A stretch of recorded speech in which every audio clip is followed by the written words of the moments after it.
Come and dream with me.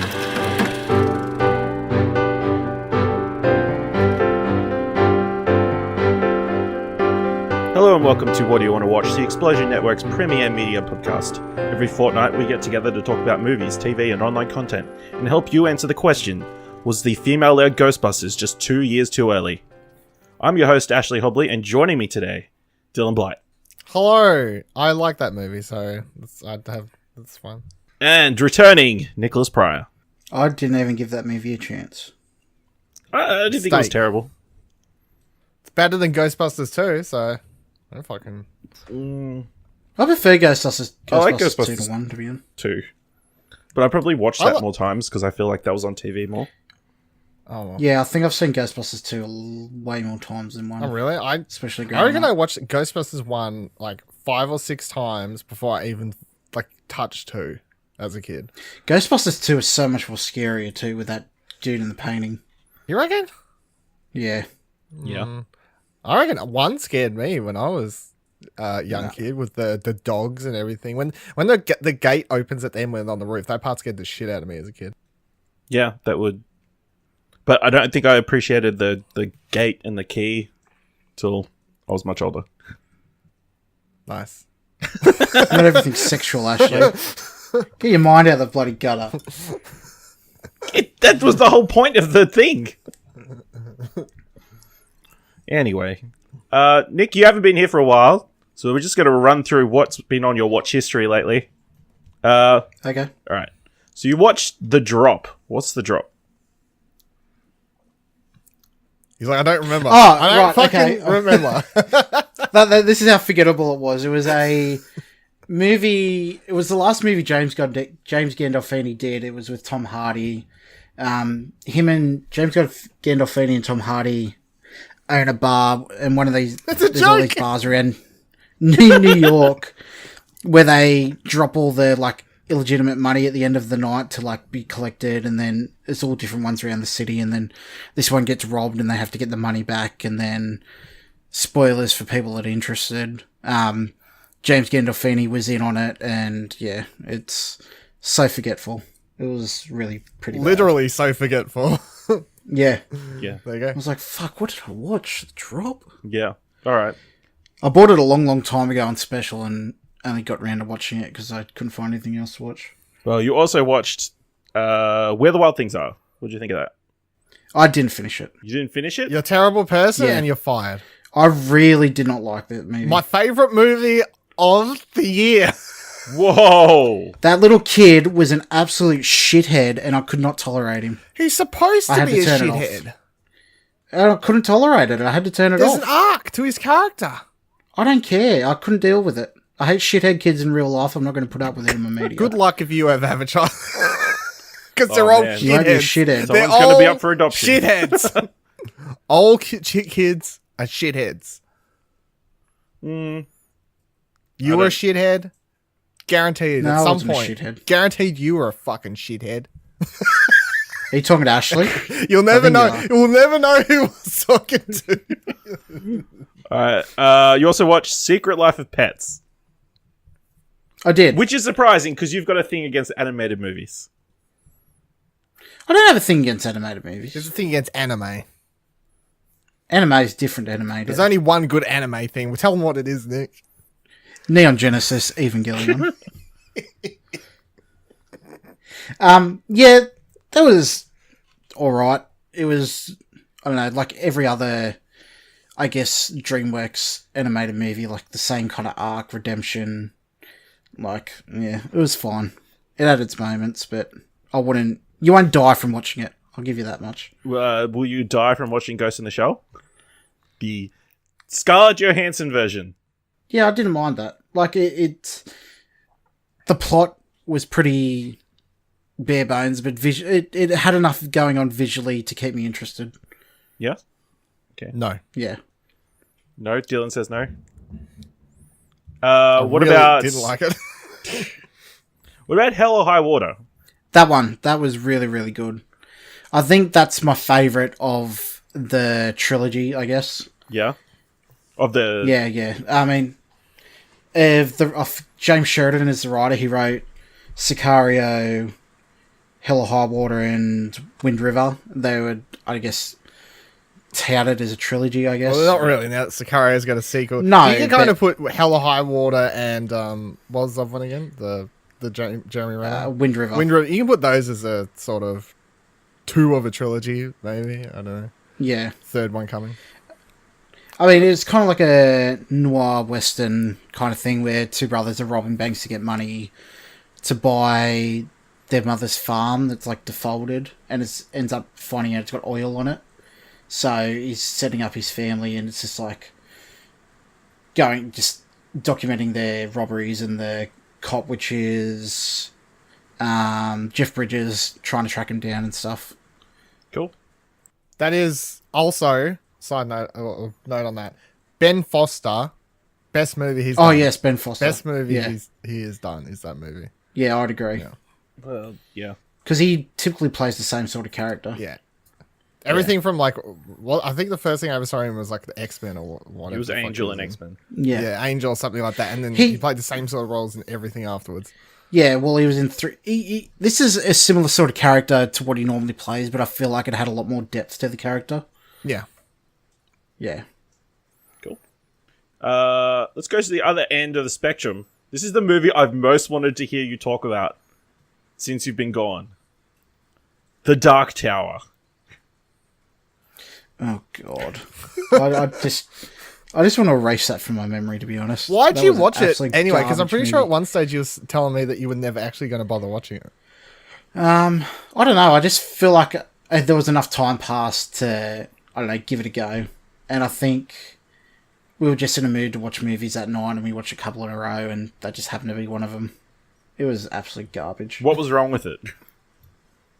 Well, even setting aside of how much it fucks with the book and the source material and all that, the pacing was all over the place. The story made no sense.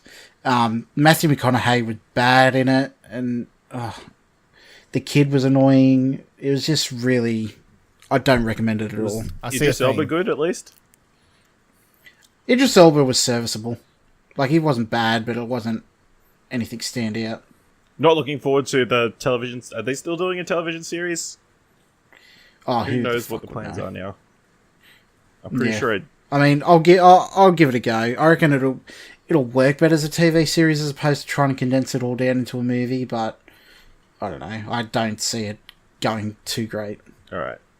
So a couple of things I think we've watched. Oh no! Last thing, Unreal Season 4. Now I haven't watched Unreal. What's Unreal? It's basically a drama show, and the plot of it is the producers and stuff of a Bachelor type show, and it's how they manipulate and produce the people on the show to like get the outcomes they want, and every character in that show is a despicable human being. So good? Or I watched it because Stacey was watching it, Yeah. but yeah, I wouldn't recommend to go out and watch it. is it better anytime than soon. The Bachelor? I have not seen a single episode of The Bachelor. I imagine it's better. All right. So you also watched The Wolf of Wall Street. Is this a rewatch or have? I didn't finish it. I really didn't like it. Uh, It felt like, to me, it felt like just... I know it's the point of it, but it was just too excessive, and it was just party scene after party scene. It was like, there's only so much I could take of it. did you at least see the scene where? I felt like it had no depth. Did you at least see the scene when Leo has lost control of his legs? No, I didn't You get didn't that make far. it to the funniest scene of the movie. There's no way you cannot watch that scene and not laugh out loud. Because when I watched that in the cinema, everyone was nearly on the floor dying over laughing at that scene. It's so fucking funny. I'll look up the scene on YouTube, but I won't go back to it. It was way too long, in my opinion, as well. From what? To be fair, all Martin Scorsese films are approaching 3 hours in length, usually. Yeah, I guess I feel like this one felt like it was dragging, as opposed to other Scorsese films. All right. So you also saw Hot Fuzz. I'm sure you've seen that before. Yeah, I It have. still holds up. I fell asleep. Let me preface this by saying I had been awake for almost 20 hours and I was falling asleep, not because I found it boring. It's Why because would I you was start feeling watching that fatigued. movie if you're tired? Why? I'd seen it before and just wanted to chuck on something comfortable. Just, such disrespect. It's, How's the disrespect? He's got my money. so you finished up Sharp Objects? What are your opinions on it? I don't know. It's very complex, my feelings. I guess... Wow, I enjoyed- Dylan perked up real quick. I'll fucking kill you. I enjoyed where this series ended up and the twist and everything like that towards the end. I just feel like the way it got there was... I wouldn't say it was bad, but I just didn't gel with it. Okay. Could you understand how someone would not gel with it, Dylan? I can understand why everyone would never gel with that show, since it's utterly hard. It's not fun to watch at all. So I don't know how you could gel with it. You know, like the main character is very complex and is unlikable for reasons that aren't exactly her own fault. It's just like part of her character, but she's not exactly someone who's super likable, and she does some dumb things throughout the series that make you go, for fuck's sake. But then it's like part of this whole thing, and then everyone in the town fucking sucks, her family sucks, obviously the killer sucks, everyone in the show sucks. So I think I would enjoy it more as a book as opposed to a TV series. Well, like lucky it's for based on a you, it is a book.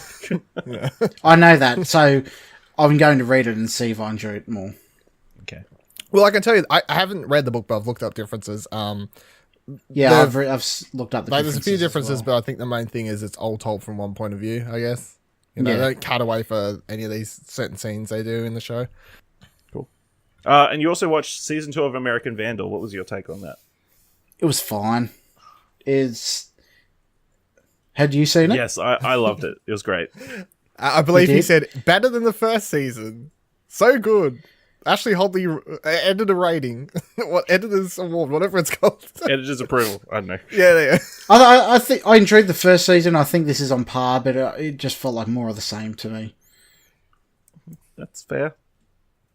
Can't argue with that much. It is technically more of the same, but I think the story was better in season 2.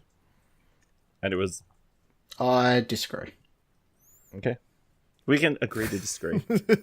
Learn, internet. And you also watched the first couple of episodes of The Mind of Jake Paul.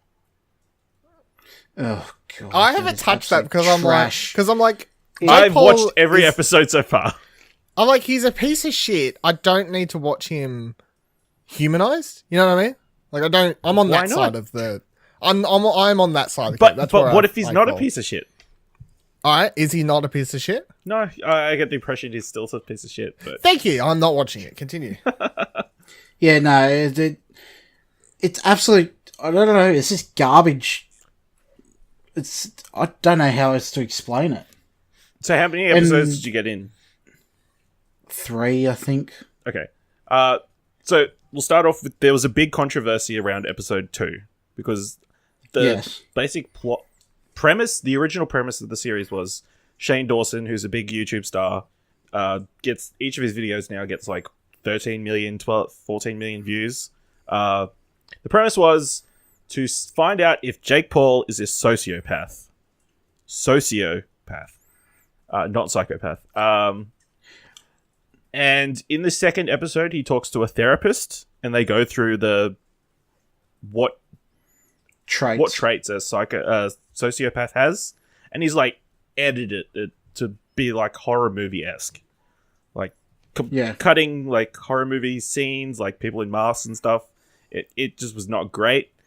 And then I think they mentioned that 1 in 25 people is a sociopath, and then sort of his audience went like crazy. Like people were diagnosing other YouTubers and other people. So obviously, props to him. He came out and apologized, and he said he's editing the rest of the series to sort of tone it down, I guess, a little bit, or change how he's going to be editing, which is interesting because this is like an ongoing documentary thing. It's 8 parts. Way too fucking long, in my opinion. Yeah? You think the episodes are too long? Yeah. No, not at the episodes, just how many parts there are to it. Well, Like, I think, from what I've seen, I feel like he could have wrapped it up in maybe 4 or something like that. But the worst thing for it for me as well is Shane Dawson himself. Really? You don't like... He's so... Yes. Just the way every little thing he looks off into space, like acting shocked or scared, and just... I love that. it plays me dumb and just... Oh, it just pisses me off. I just can't watch anymore. That is literally just him. He is an OG like YouTuber who's been on there for a very long time, and he is basically the same he is today as he was 10 plus years ago. I think it's also just the subject material as well. Like could not give a flying fuck about Jake Paul or any of the polars. Yeah, where Tenacon was actually kind of interesting. Yeah, it's every day, bro. Every day, bro. No, I just find it interesting to look in the lives of somebody who's like super famous, like really quickly, like out of nowhere. I think I'll clarify. I think he was a shit person. I think people have the potential to change, and maybe he's changed. Episode 4, they had Nick Cropton, who was part of what are they called? Nick Cropton's on. Man, I gotta watch this shit. Yeah, ain't from Brompton, bro. Yeah, from Team 10. Oh, and you need to see just for the mansion they're filming it in. It's mental. Oh, I've seen pictures. The ridiculousness. It's crazy. And in that episode, you find out who the real villain of the series is. It's this woman who's camped out with her kids outside the Team 10 house, and she's telling them, "We make you famous. We sign your paychecks." She is like the worst. She's the person I hate the most in this series so far. Why is she the villain? That's she's like in 5 seconds, but she's the person I hate the most in the series so far. All right, they're editing badly because there's no way that okay, just not sounds a like villain. That was poorly worded, but that's the person I've hated the most in this series so far. But still 3 parts to go. I don't think that's wrong. I mean, each part has been like a separate theme or an interview or that sort of thing. I can understand how it's been broken up that way as well. And if each of these is going to get 13 million views, then why wouldn't you drag it out? Oh, it makes business sense for him to do it. It's just absolute garbage. Go watch something that's actually worth your time. All right. So, Dylan, this season of Better Call Saul has finished. The Better Saul Call. Better Saul Call. Yes. Yes, it did finish. Yeah. How do you feel about it? My rule for TV shows usually is I don't like rating them until they're finished, so I can look at them as one big package. Because then if a season of something is shit, you can't take that into account when you're looking at it from the outside. Currently, I was feeling this way last season as well, where I'm like, I'm pretty sure this show is better than Breaking Bad. And then we got into this season, and I feel exactly the same, where I'm just like, halfway through this season, I'm like, I'm pretty sure this show is just better than Breaking Bad. And I got to the end of it, I'm just, again, this is better than Breaking Bad. And this is coming from someone who says Breaking Bad's in his, top 5 TV shows. I have trouble sticking that landing, as I said, because I much prefer to just look at it from the outside, because they could do 2 more seasons of this, the next one's shit, and then the last one's really good, but then that one shit season compared to all 5 of Breaking Bad's consistent seasons would put it under Breaking Bad. So, but at the moment, I'm like, this show's better than Breaking Bad. Yeah, currently, as far as I'm concerned, it's one of the best shows on TV. I think it's underrated. I think not enough people watch it. Most of the people, like, ever since it's been airing, I've never seen many people talking about it. Most of the first 2 seasons. Why do you think that is? Oh, the first 2 seasons, just everyone complaining. It's all right, but nothing big and exciting happens like in Breaking Bad. And I'm like, all the big shit that you're thinking from Breaking Bad happened in like the last 2 seasons. Like, go back and rewatch that show. And Breaking Bad isn't an action show. It's the same as this show, which is a character-driven drama. They're very and it's completely different characters, completely different setting. But I think that James McGill, who's Saul, that's like his real name before he becomes Saul Goodman, which we know from Breaking Bad. Yeah. I think he is a way more interesting character than Walter White because he is so likable at the start. He's a guy who's he has bad luck all throughout his life, but really he has a heart of gold when it comes down to it. And you know where the show's going to go because we know where he ends up in Breaking Bad and we know he ends up in a shit place. And it's just a question of watching this character just go through shit thing after shit thing after shit thing and fuck this up by accident, fuck this up or bad luck to this. And it all eventually leads him to where we know he's going to go, which is being Saul Goodman. And it's just watching this train work and it's really sad because he's such he's just such a good guy when it comes down to it. And all the co-characters, the side characters are really great. They're all fantastic. Everyone in the show acts so well. And then you basically get two shows in one, or especially like the last two seasons, two shows in one, because you have Saul, the Better Call Saul side over here, lawyer stuff, that character story, how he's getting to this side. And then you've got the Mike story happening on the side, which is the mob stuff. He we got introduced to more mobby stuff last season. I really enjoyed Better Call Saul, but I have a weird feeling towards it. Like, it focuses on my two favorite characters from Breaking Bad, Mike and Saul, but it just feels like I really enjoy it, but it feels like two different shows mashed into one, and I guess it doesn't work as well as Breaking Bad as a more complete focused show. I guess like. With Breaking Bad, everything was part of the one story, where this just feels like it's telling two separate stories within the one season. I would argue that they start off as one story because we're introduced to Mike when he meets him through Saul. So they start off together, and then by the time you hit season 3 or halfway through season 2 or whatever it was, they kind of drift apart. Their deal that they were doing. I'm skipping spoilers in case because I want people to actually watch the show, obviously. Because they meet up under the same circumstances, so they're very much the same story to begin with. Where we are in season 4 now, it is just straight up. They don't see each other. They don't talk to each other. Yeah, they're just off in their own different worlds. I think though they're going to come back together, especially... Oh, that they do. Well, we know that they do, but I think coming into season 5, especially the way season 4 ends, is that they're going to start tying back into each other. So that means the show starts with them together, they drift apart, and we have these two side stories happening in tandem, kind of. And then by the time we approach the end of the show as a whole, they're going to tie back together, which... Looking at it as a whole package, I'm fine with because I'm like, oh yeah, that makes sense. They split apart, they come back together. But I can understand when you're viewing it season by season, at times, especially this season and last season, it is like watching two shows and two different stories mixed into one. Yeah. Especially when it's doing that, it feels like more than a prequel as opposed to its own thing. Yeah. The prequel aspect stuff, and that's the reason a lot of people argued the show would be pointless. And when they announced it, my initial reaction was, that seems pointless. However, I then saw that Vince Gilligan and Peter Gould were the executive producers and were going to be in charge of it. And I was like, okay, well, it's not like they've taken the character and a bunch of other people in charge of it. It is the next show from the people from Breaking Bad. It's not like they're making a Sopranos prequel. Yeah, movie. It's so I was like, okay, sure, I have faith, and I think they've proven why the show could work because it doesn't matter that we know where. It doesn't matter ever that you know where some of these characters. No, it doesn't. It doesn't at all. It's more about the journey than the destination. And a lot of the drama that we see happen that we don't know the answers to.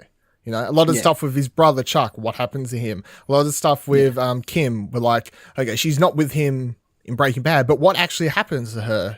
So there's all these moving parts. I don't know how much more it happens in the last 2 episodes. Is a lot. The kind of flash forward as well. Well, so at the start of every season, that's the interesting thing about this. If you don't know, it also happened during season 4. That's a spoiler, Nick. That's it. No, it's not. It is. Saying there's a flash forward is not a spoiler. It is if it's in the middle of this season because they've never done that until later season. They've never done that before. No. Yes, they haven't. That's not a spoiler. No, they haven't, but it's not a spoiler. Depends how pedantic you want to be about spoilers. I'll be pedantic because I'm a big fan of the show. So if I got that spoiled for me, I'll just count it as a spoiler. No. You're wrong. No, you're wrong. Moving on, Ash. What's the next topic? So, after watching 2 trailers for our reaction videos, which you can find on youtube.com/Explosion Network, I went and saw A Simple Favour, starring Anna Kendrick and Blake Lively. First off, props to the team. They edited the title in the title card. They put the U in instead of FAVOR, like the Americans with no class have. They spelled it correctly. correctly. Okay. So props to the team for that. I really enjoyed it. It was it's a fun, light thriller, I guess, is the best way I would describe it. Is it just a fun version of Gone Girl? It is, yeah.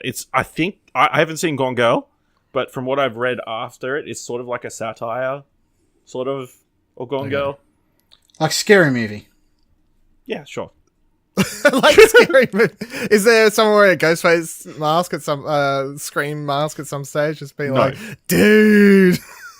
Not that broad.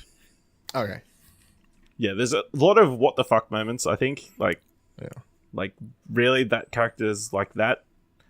Blake Lively is really good. She's like a really blunt character. She's like tells you exactly what she's thinking, no filter, that sort of thing. And she looks great in a pantsuit. She's going to bring pantsuits back as a thing. It's terrible. Anna Kendrick's great as she's like a mummy vlogger, and like I think the casting in this is really great.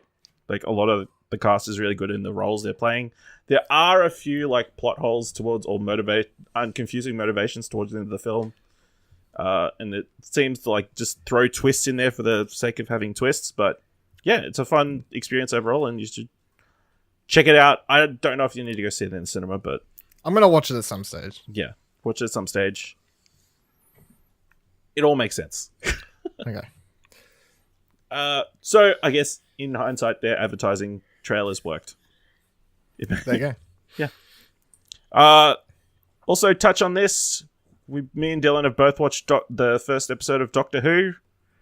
If you haven't heard, we're doing a podcast called Fish Fingers and Custard.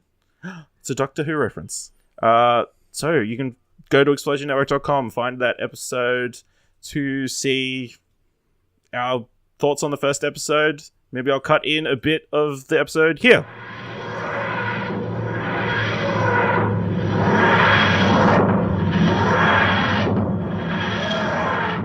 What are your overall thoughts on the episode, the premiere episode?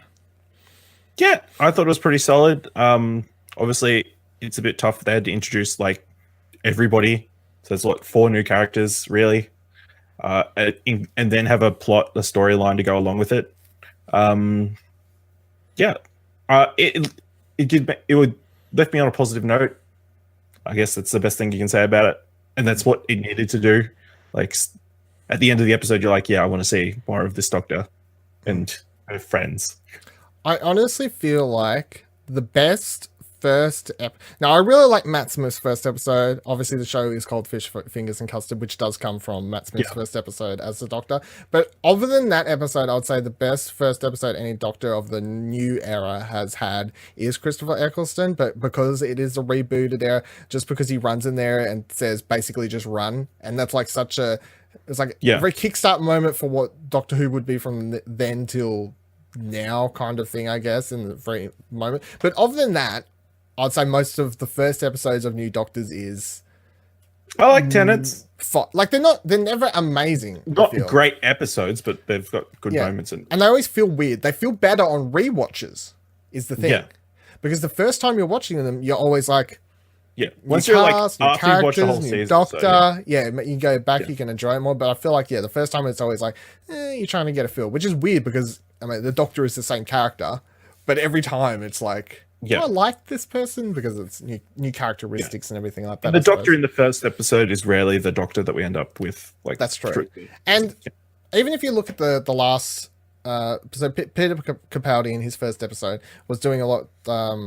He was all over the place with his motion swings and all that sort of stuff, and that comes down to the Doctor's regenerating, so it's still like piecing together pieces, and you get them swinging all over the place. That's what I was saying. Someone was tweeting at me about it early in the week, and I was saying, I'm really can't tell. There are pieces that were saying, like, this Doctor seems like Matt Smith's. It's like, yeah, kind of does to a degree. Yeah. But at the same time, it's the first episode. She's regenerating. Like, how much of that is, like, what is going to stick as being part of her Doctor? And that's not to say all of it's fake, because I would believe that, you know, most of what we see, especially in the later half of this episode, is what she's basically going to be like. But a lot of those, like, random tics, characteristics, you know, the tongue stuff and whatever else, that's all just part of the regeneration stuff, I believe. You know, so take with that as you will. All right, so let's jump into the thing. Let's break down. What do you think of the episode? I really enjoyed it. I really liked it. Because you reviewed it over reviewed it on ExplosionNetwork.com. I gave it an 8. I think it's really good. I think it's a really great fresh start for the season. As I said, you know, I dropped off last season. Was feeling it was becoming very stagnant, very boring. Stephen Moffat was becoming lost in what his direction for that show completely. So having a whole new cast in front of the screen and behind just you can feel it. Like, it's everything. And then, like, special effects, which I want to talk about a bit more when we get into discussion of certain parts of the episode. But special effects look greater. Cinematography looks better. The story I felt was fine. I have problems with the villain, which I'll talk about a bit later. But, you know, really loved what we got of the Doctor. Really enjoyed everything about all the new companions. So it's like tick boxes here, and then a couple things that were like, yeah. But first impressions episode, really, really enjoyed it.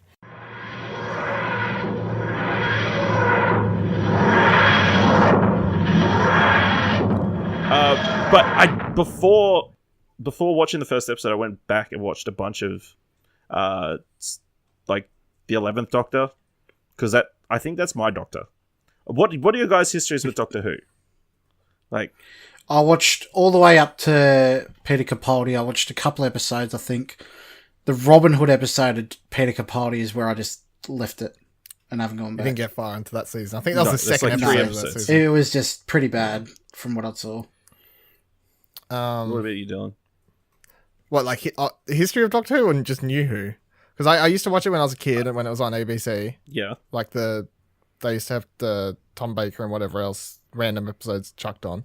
So I watched it then, and then when the reboot started, I didn't start watching it until Tennant's first or second season, and then I went back and watched all the Eccleston stuff and caught back up, and then I've been watching it as it aired since then.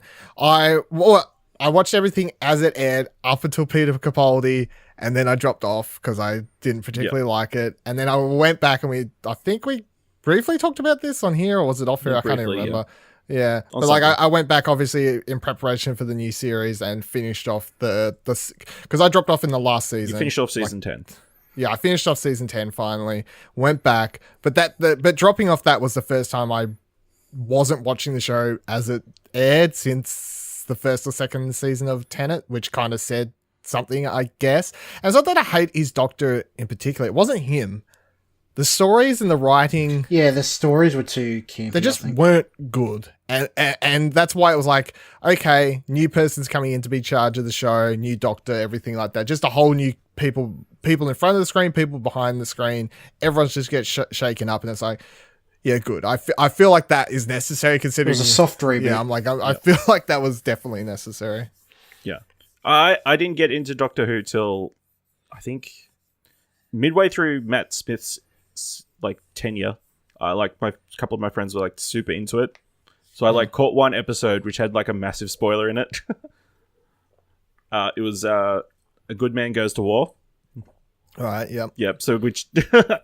affects everything you see before, but then I went back and started from Eccleston and watched all the way back. But yeah, Matt Smith's my Doctor, I think, is my favourite. He's my favourite also. I enjoyed the Capaldi era. I didn't think it was too bad. I didn't like season 10. But maybe I like the Capaldi era because I just like Clara. It's funny. It's because I think there's a bunch of episodes in season 10 that are really, really good. Like, a couple stand out amongst and the rest is crap. But there are some that I'm like, these are fucking really good. But then all of 8 or 7 episodes are trash. So it doesn't really even out, I feel, which is weird. Can I just say, when are we going to get more Torchwood? Oh my god, please. That is. Wasn't there rumors that it is- was a possibility? Like a special or something? Oh, I hope so. That is- I really hope so. You know how everyone has those shows, you know, you got your Firefly fans that want more Firefly and everything? Yes. Torchwood is that is my show. If you were to ask me Yeah. what show do you want brought back, Dylan, Veronica Mars. that isn't on anymore. Well, no, because I wouldn't give that now because it's come back, hey. I would say Torchwood. Yeah, so would I. I love Torchwood is fucking fantastic. Captain Jack Harkness is who I want to. I've never cosplayed before, and whenever I get asked the question, it's like, "Hey Dylan, if you ever cosplayed, who would you want to cosplay as?" My answer is always Captain Jack The Harkness. face of Bo. The face of Nope. Well, I mean, it's the same character, I suppose. If that's where you want to go, but there are some pretty good face of Bo cosplays. no. Well, the face of Bo is Captain Jack Harkness. It's not 100% confirmed, but it's basically they say it in the show. Yeah. Spoilers. It's not a fucking spoiler. It is 10 years old. There's a year. okay. There's a year. Flash forward's a spoiler, but literally revealing who a character transforms into is not. It's a fan theory anyway. He was dead the whole time, damn it. All right. So go subscribe to Fish Fingers and Custard if you want to follow along with this season of Doctor Who. Podcast services, YouTube, watch live on Twitch. Yes, live on Twitch. Well, you won't be able to watch it live this week, but Next episode. At some Well, point. you could watch it live. Not the first episode. You'll just be hearing this afterwards. Are you not doing the first one live? Yeah. Literally after we record this, which comes Yeah. out in 2 days. Which means the So people you who are can see the listening to first one this live. on the day it drops won't be able to watch the first episode live. But you could have already. You could have, but you can't. Go now. get in your TARDIS, go back and watch Fish Fingers and Custard. Yeah. Oh, dear. All right, let's move on to the mandatory Netflix segment of the show. So The Good Place came back. Good Place is back. Let's get it out open first. Terrible Australian accents. Atrocious. Why? Who are they? Do they not have Australians in the show? They just No. got fake No, Australians. So not one Australian. Cheaty, the professor character, he's gone. Yeah, he's working at a university in Sydney. Even though I'm pretty sure they said Brisbane earlier in the series, but yes, he's in Sydney. all Australia is the same, Ash. It's all the same Yeah. to So America. all the characters have now come to Australia. So all the new supporting characters around are all Australian. And they're not but they're played not- Are Australian. they saying, "Oh, g'day, mate"? Yeah, fucking it's go American on in. Australian. You fucking going with him. What'd you say? yeah. Oh, fucking Australia got a Billabong, Crypto, Billy. And there was Pretty accurate. the coffee cart that had jars of Vegemite all along the top of it. Yep. God. Yeah. You're not making me want to watch this show at all, Ash. Is all I'm going to say. I mean, it works for the show, like for us, because it's like satire of doing Australian stuff. Because there's like a koala photo in the hotel room. How could you not think that's amusing? Although in the third episode they do the opposite, and they go to an American restaurant, and they're like, they go to an American restaurant, and I say third episode, I think it's like the first episode was like a 2-part, like hour-long special. So there's, I guess, 2 episodes out. It's hard. It's the third episode, because it's the third episode on Trakt Okay. TV. Third episode, according to Trakt.tv. That is the only source of information we need. Yeah, so they go to an American-themed restaurant, and like, you know how you got buzzers, like when your table's ready? Mhm. Yeah, they just hand them a loaded gun, because that's an American thing. Makes sense to me. Yep. Yeah, so Good Place, it's still good. I think the thing I appreciate the most about The Good Place is it ends on a moment that you want to watch the next episode, in my opinion. In my opinion. I'm like, oh, what's going to happen next? Whereas a lot of comedies is just the episode ends and that's it. What do you think, Nick? Because you disagree. I would agree with that sentiment. It leaves you wanting more, Yeah. but also to get there, I don't think the quality is... Like, the whole premise of the story now is not as intriguing for me. No. But you don't know what's going to happen now. That's the same with every show. You don't know what's going to happen next. Okay. All right, moving on. Dylan, you watched all of Maniac. We did. talked about it last episode. directed by Kare Fukunaga. I hope he said his name right. I should have checked between now and last episode. But yeah. Got him. Creative, director, producer, writer, starring Emma Stone. Jonah Hill, Emma Stone, Justin Theroux plays the Doctor, and then my favorite person is Sonia Mizuno. Okay. She's my favorite person. So what do you think of the show? Shot wonderfully. Cinematography is great. I'm pretty sure you can gather that from the trailer, though. You know, it uses visually stimulating. Is he shooting it as well, or has he got a DP this time? No, he's got a DP for this one. Okay. No, they actually turned up, yeah.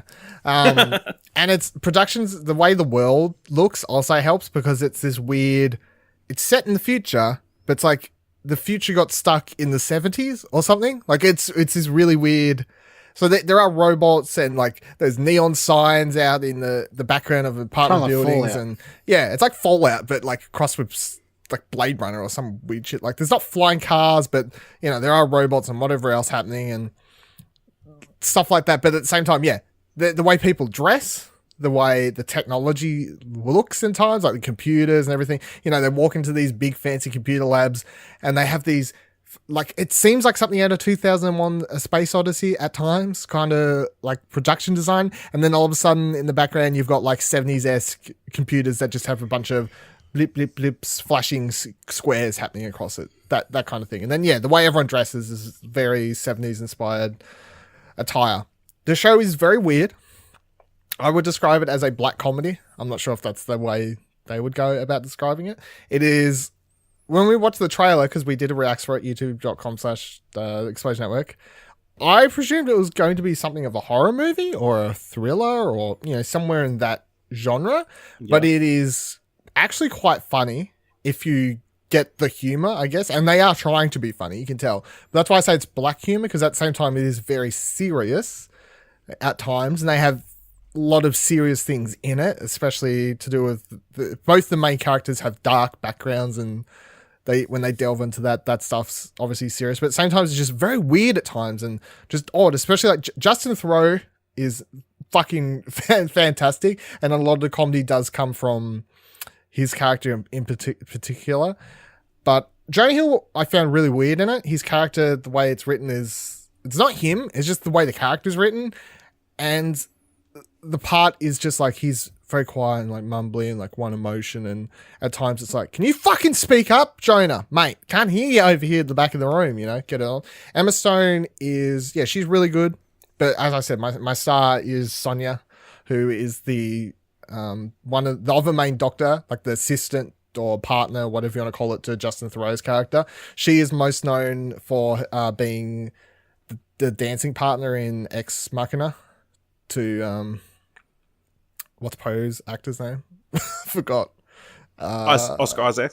Oscar Isaac, yeah, she does the dance for Oscar Isaac in Ex Machina. Like there's that famous GIF where they're all dancing together. Yeah, so that's what she's probably most famous for. But she's my favorite actress or actor in the whole thing. The premise, to go tiny little bit of spoilers more than the trailer gives you, if you want to know exactly how it is, because the trailer is very like, what the fuck is this even about? In the future, if you run out of money, so you go to the bank and you try and get out $20 and you're like, it doesn't have $20, you can literally listen to ads in real life to get money. So they'll be like, do you want to listen to some ads to get some money? You click yes. Someone will run up to you with a briefcase out of fucking nowhere, whose job it is to do this, and they will sit next to you on the subway for the remainder of your ride, just reading off ad pamphlets to you in real life. This is like... That's what sounds like a bad mobile game. It's black comedy because it is like satire on a lot of things, and obviously that's one of them. And the world's kind of set up in this way where lower poverty people have to do things like this, or there are jobs like Emma Stone's character does all sorts of weird jobs, including she'll take a job to pretend to be someone's friend for the day. So you take the job, you turn up somewhere, and your job is to literally just pretend to be someone's friend. She'll take the job to pretend to be someone's wife or something. Like, it's this very weird age. And then her and Jonah Hill's character are both looking for money, and they hear about this, drug test or whatever. Doesn't really say what it is, but it's supposedly supposed to pay well. They both turn up there, and what it is they take a drug, experimental drug, of course, sit you in this chair and then put you into this headset type thing. And in there, that's where they go to all these weird worlds that you see in the trailer.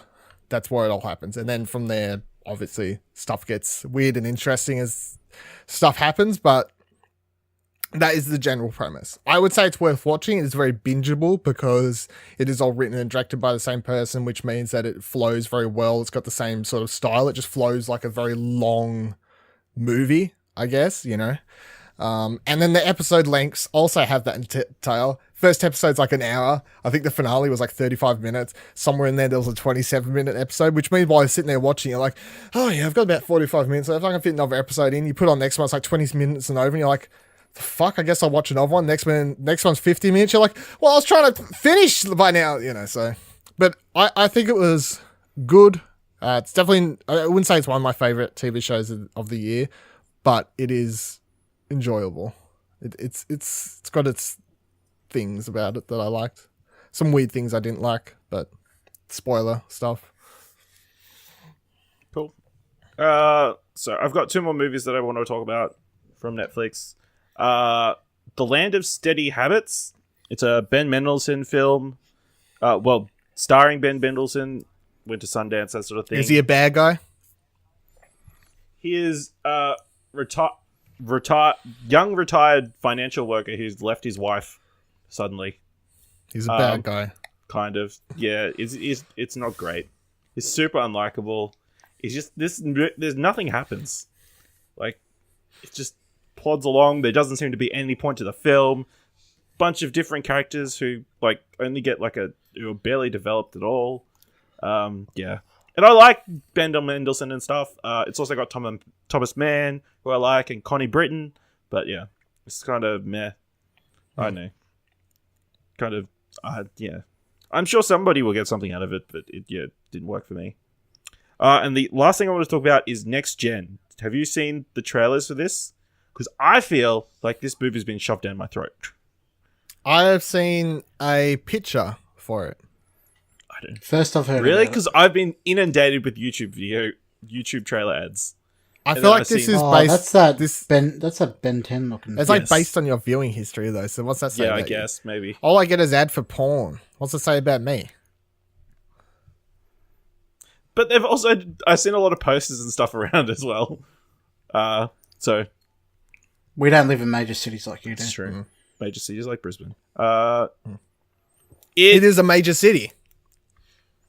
Yeah, that's true. It is the capital city of your state. Don't And he's like, yeah, so major, dismissively major cities like just wipe off Brisbane a statement. compared to where me and Nick live. I am unappreciative of where I live. All right. It's very pretty. The first shot, you can see a lot of detail in the characters and this sort of stuff. So it's going super trying to make you think it's Pixar-esque. But again, the lead is super unlikable. She just goes around, she's got her problems. Her dad left her at a young age or whatever. But she, takes out... What is that? What? That's a real problem. Yeah, but you don't go... The plot is she becomes friends with this runaway robot who's, secret project. And then she takes the robot and they go destroy stuff. Oh, she's a rebel. They destroy other robots like and where the wild do things are. property damage and stuff like that. So yeah, it's hard to. And then she goes, beats up a bunch of kids who have been picking on her, and scares them to death. Yeah, so it's intense. And then Fucking hell, she kills kids. well, she doesn't kill them; she just scares them real bad. And then the robot is the one that gets the conscience and is the we should stop doing more this? human of the two. How many episodes is this? This is a movie. Oh, it's a movie. It's like okay. a Pixar-esque movie. Okay. Animated, yeah, so. Yeah, it's okay. Interesting world. It's futuristic with robots and even a cup of soup is a robot. a toothbrush, hairbrush. Yeah, Okay. because that's the Yeah. future we're going towards. Great. Yeah, next gen. Look forward to it. Maybe your kids will like it if you've got kids. Let's move into some news. And the biggest news story that I think we've seen in the last couple of weeks is we finally found out what Jon Favreau's movie, TV series for Disney, Star Wars, is going to be. It's called The Mandalorian. And it's got a stellar cast of directors. Let me jump over to explosionnetwork.com where a certain Dylan Blight wrote up the story. So Jon Favreau posted on Instagram a like the yellow text, like synopsis sort of thing Star for The Wars Mandalorian. After the stories of Django and Boba Fett, another warrior emerges in the Star Wars universe. The Mandalorian is set after the fall of the Empire and before the emergence of the First Order. We follow the travels of a lone gunman in the outer reaches of the galaxy, far away from the authority of the New Republic. And the directors we have on board for the series are Dave Filoni of Clone Wars and Star Wars Rebels fame, Deborah Chow, who's done a bunch of episodes of Better Call Saul, Man of High Castle, Jessica Jones, Rick Famuyiwa, Not who even directed, close, but you got it. yeah, who directed Dope in 2015. Bryce Dallas Howard is going to be directing an episode. She's apparently done a TV movie, and she's done a bunch of shorts, which have been well received from what I've heard. And also Taika Waititi is going to be directing the eighth episode. The director of Where the the Wild director People of Boy, and What We Do in the Shadows. Thor Ragnarok. Oh yeah, that one. Oh yeah, Thor Ragnarok. Yeah. Yeah, and we got one photo because apparently they are filming at the moment. It's in production. They're filming. The filming started when they announced it. And the craziest thing is, we don't know who the Mandalorian is. Nope. Don't could know be anything about the anybody. cast. We just got directors, one photo. Yep. That's it. Okay, first question.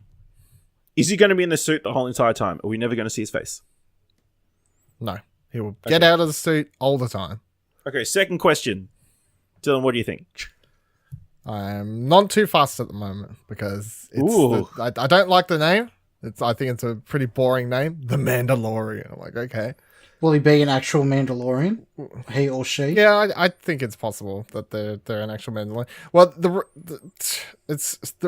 rumor at the moment is that It's Pedro Pascal of Game of Pedro Thrones. Pascal is Narcos. the currently high rumored person to be playing it. So if they're calling it the Mandalorian, it has to be a real Mandalorian, or everyone will just make fun of them because that wouldn't make any sense if it wasn't a real Mandalorian.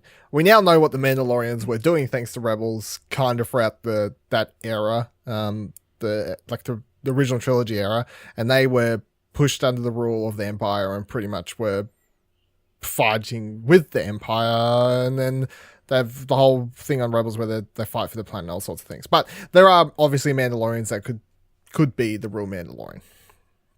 However, I still think it's a stupid name, just calling it The Mandalorian. The show doesn't really say much. I think the Jon Favreau synopsis is kind of bland. A lone gunman, blah, blah, blah, blah, blah. Okay, cool. And that's all we got. Sure, the photo's cool. It is someone in cool armor. But here's the thing. The only reason that people like Boba Fett is because the armor in general is cool.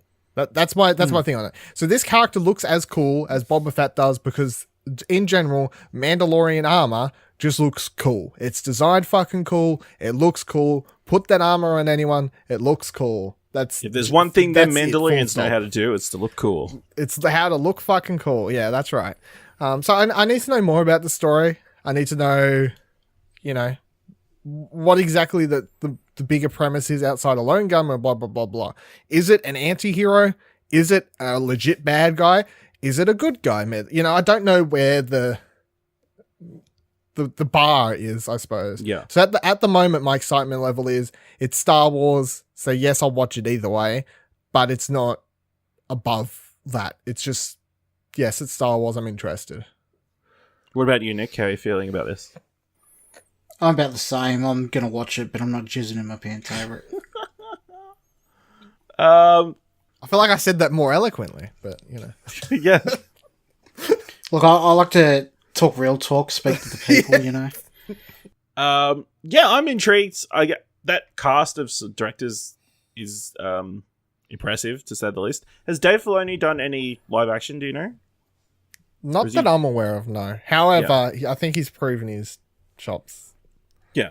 To get it. And it's like you can stick these people under that are really doing well in the animation department. You can be like, well, you're only animation directors and have them stick there for their entire life. But at some point you do have to go, well, here's your chance. Prove us right. Brad Bird with Mission Impossible 3. Or not 3, the one after, yeah. So there you go. I don't see any reason to stick. Yeah, well, Tomorrowland was the thing, but if there was anyone in that Lucasfilm family who deserved a shot at a live action Star Wars thing, it was Dave Filoni.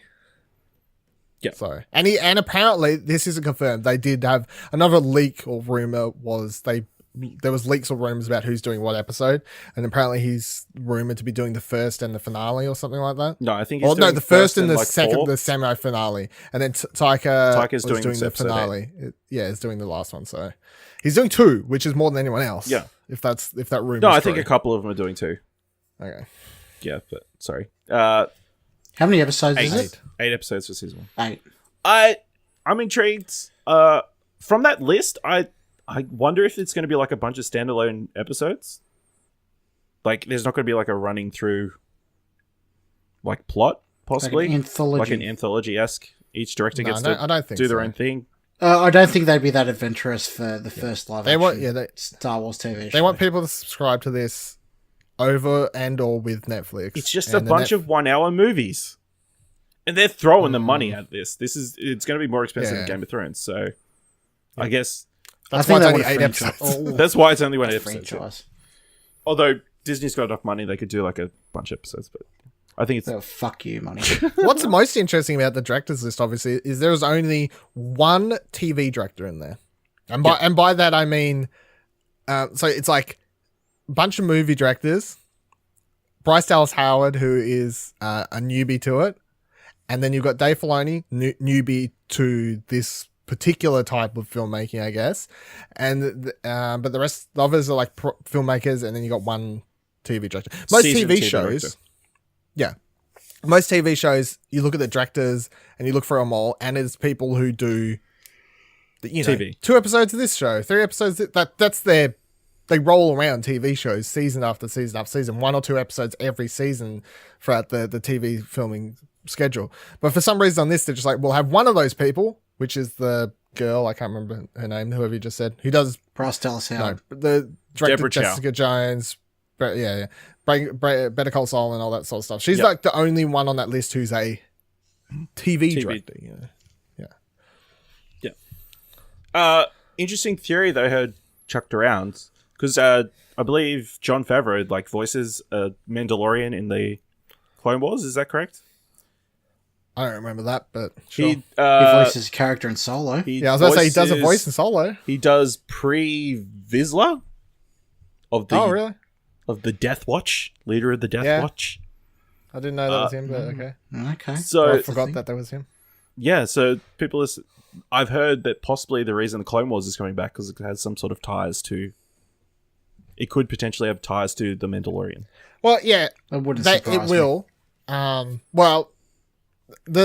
Everything ties to everything. Clone Wars is going to have Mandalorians in it. That is 100% going to be a thing. So they could tie it in. That would make sense. So somebody's going to be the Mandalorian's father and mother. Because the Clone Wars season that's coming back is basically going to be the Mandalorians versus Darth Maul. Like they're big. Because like where we last left off the season, Darth Maul had his army, like his big started of his criminal empire, and he gets all these Mandalorians on his side, and then it's going to be basically Ahsoka leading a fight with a bunch of clone troopers and other Mandalorians to save the planet, which we know how it ends because they told us years ago at Star Wars Celebration. They when the show was cancelled, they released sketch drawing arts and like basically did a panel just going over the synopsis for what the story would have been. Will they stick with that though? Well, I mean, they could change some stuff now, but I mean, the ending is basically going to be the same. I feel the ending is Because Anakin and Obi-Wan come down, because this was going to be the last season, and they were going to tie it into episode 3, so it all kind of, works out full circle. So Anakin and Obi-Wan come down to help out. They're like, we're going to come down and help stop Maul. As they're about to come down, Anakin has his whole meets up with Ahsoka for the first time in ages, really awkward. Hey, here's your lightsabers, been carrying them around for you. Here you go, happy-go-lucky. Help save the day. Right then, they get a call. The Emperor has been kidnapped by Count Dooku. He's on his ship. You need to come help him, which is obviously where episode 3 starts. Then they would run off to go help him, and then Ahsoka stays there to finish the job off with Maul, which was a cool idea. That's why I'm looking forward to if they do it like that still. Yeah, that is pretty cool. What if the end of Clone Wars is it like jumps forward and then you see what happens to Ahsoka in Order 66? That'd be cool. She survives.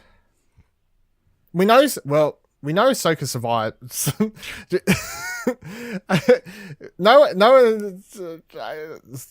Sometimes it's like picking my spoilers. It's like it's a thing, isn't it? It's like, what do we want to talk about? Do we know that? How is that?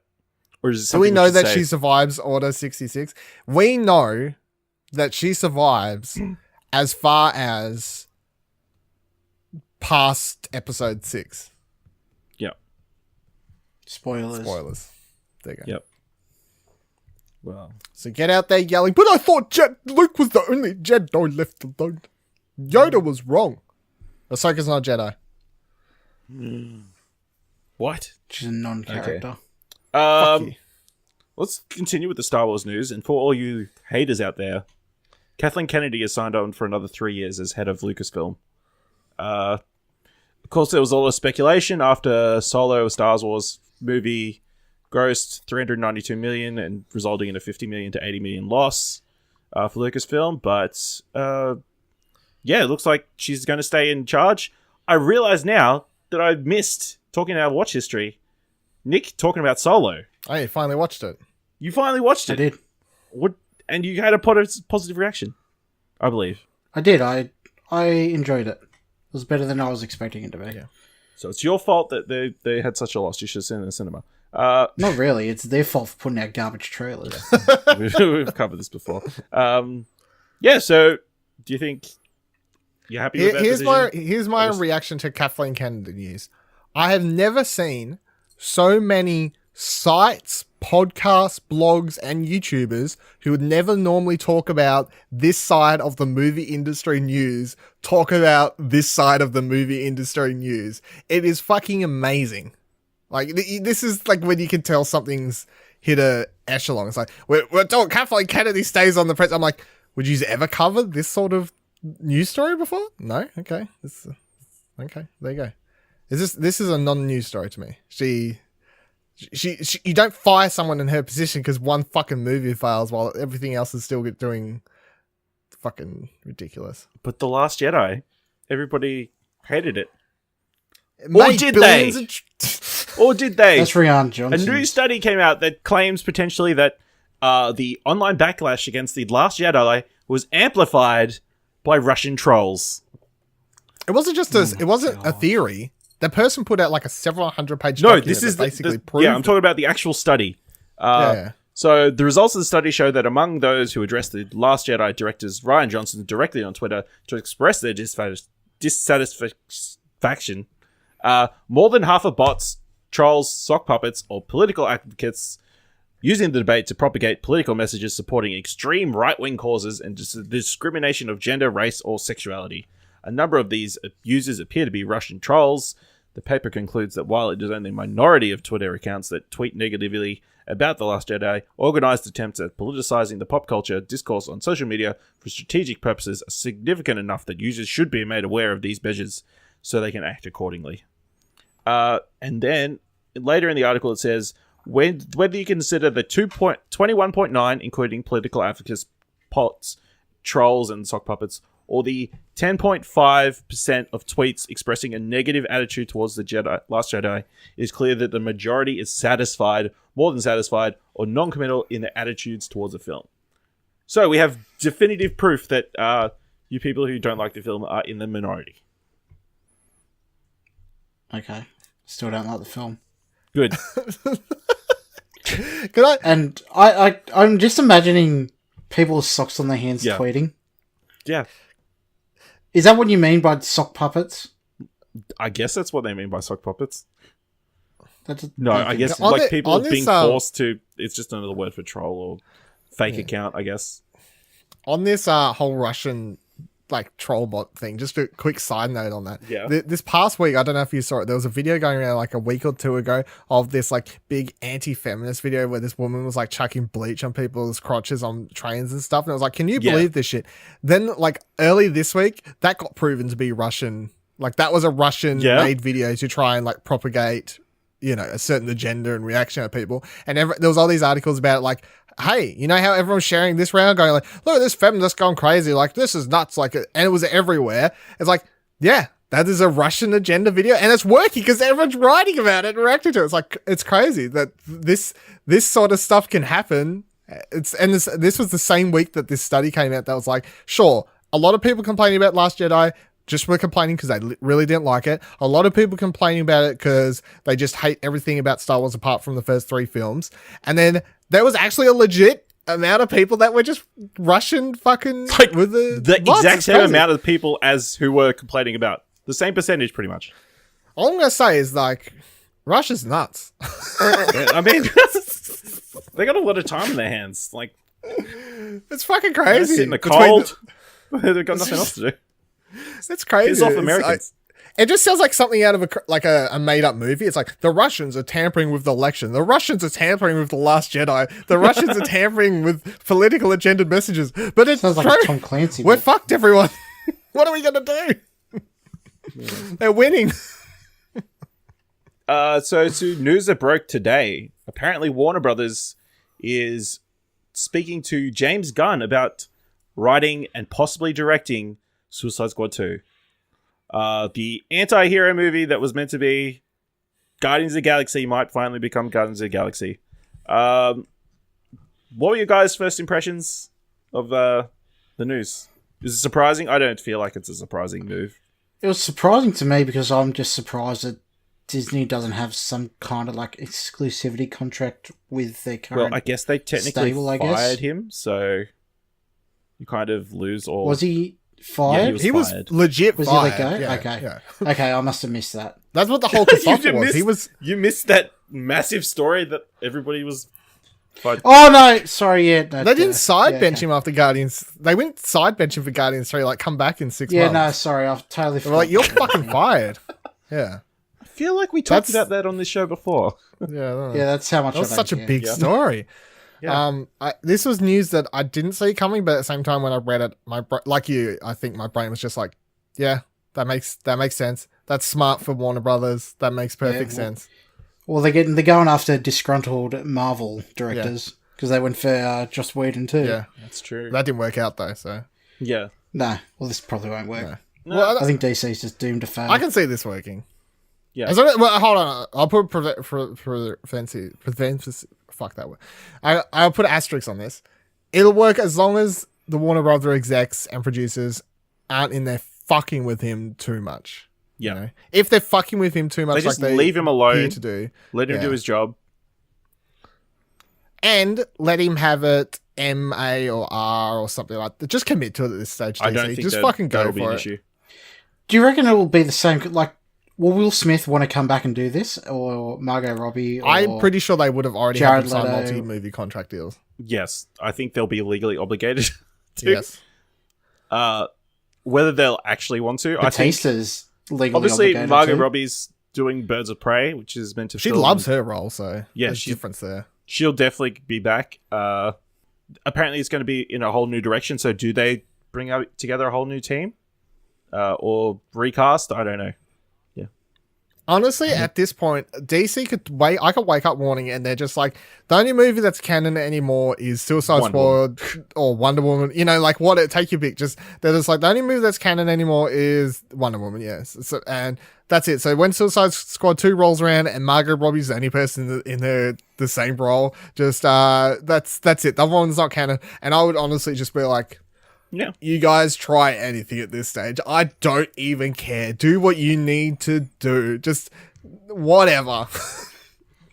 I think even if they do that, that will only compound their problems even more because the general public the general movie going audience won't understand that.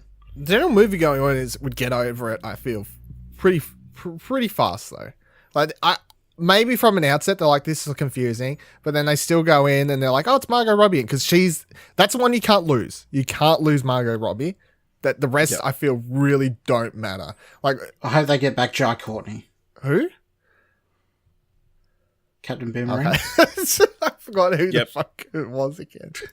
But yeah, Suicide Squad is, as much as everyone hates it, and I'm one of those people. I feel like it's a fucking atrocious movie. Hey, it's an Oscar winning film. Which everyone makes that as a joke, but at the same time, I agree that it's fine to win Makeup Oscar in that is good.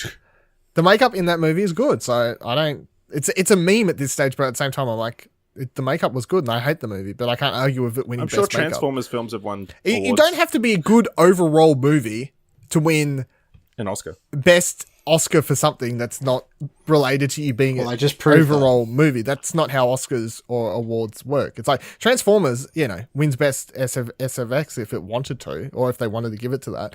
And I still wouldn't be like, oh, no, because I hate those movies, but I still wouldn't argue about that. Anyway, this is a whole different topic. The thing about that movie is, as much as everyone hates it, still did well money-wise, still sold a lot. $750 million worldwide on a $175 million budget. Yeah, exactly. So it still made all the money, and then take into account the merchandise, fucking Harley Quinn stuff was everywhere. Like that. It still is. Halloween costumes. Yes. So yeah, I mean that movie's probably the biggest thing they've got, honestly. So Suicide Squad, I wouldn't Wonder be surprised Woman's the biggest thing they've got. I would say. Do you reckon? That's the best movie they've got. It isn't the biggest money making thing. Yeah, I was about to say. I feel like Suicide Squad's the biggest money making thing, just from merchandising point and everything. Well, from Harley Quinn sells a lot more than what Wonder Woman does. Yeah, I think so. Yeah, I guess from that standpoint.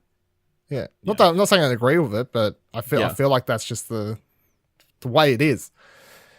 But sure, James Gunn, Suicide Squad 2. I'm excited. Let him do whatever the fuck he wants. Yeah, I still probably won't see it.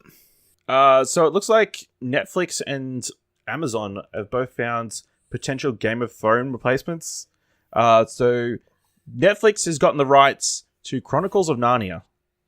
I don't know whether I think it's possibly going to be a TV series, like a TV series or a bunch of movies. Is that something you want to see? Yes. I feel like not at all. I remember liking the first Chronicles of Narnia film, but then I can't even remember the last three coming out. I read all the books in primary school, so I have a attachment outside of the movies. I remember reading all the books in school, then watching the straight to TV BBC movie, and that was the first Narnia movie I watched. They did The Lion, the Witch and the Wardrobe straight to TV movie. Yeah. And that is still the best movie they've made out of all of them, I feel. I watched the Liam Neeson one or whatever it is, where he was Aslan. Yep. Then I didn't watch anything after that, I don't think. Never watched any of the Prince Caspians, or they did another one, did they? Was it just Prince Caspian? Prince Caspian and the Voyage of the Dawn Treader. I know about the Voyage because that was shot up here. So okay, yeah, I didn't bother with any of that stuff because I didn't like it at all. But I do have an attachment to that franchise from the book aspect. So I feel like if they turn it into a TV show, then I'm more intrigued and more interested. And the other interesting thing about this news is it's the first time someone has owned the rights to all of the properties in one place.